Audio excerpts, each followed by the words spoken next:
Ассалаумағалейкум баршаға. Қайырлы күн.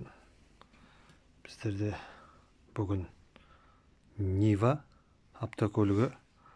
Біздерде жаңа ненің двигательдің головканың клапандары майысып кетті. Біздер оның причинасын таба алмай бәрін қарап, машинада не жоқ, компрессия жоқ. Содан головка ашып қарасақ, жаңағыдай клапан майысып кеткен екен. Ол клапанның қарап майыспайды. Енді бір себептер болу керек. Сол үшін іздестіре отырып мынандай мәселеге тап болдық, жағдайға.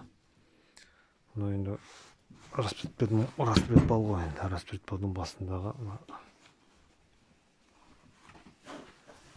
шестеренканы бекітіп ұстататын шпонка.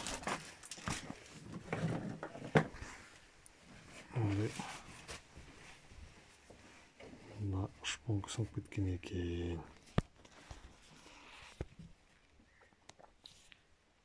Шпонка. Мынау несі келмеді. Мына шпонка мынада тұрады ғой. В общем,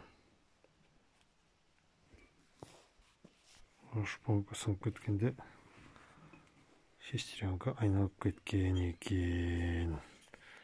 Біздер басымыз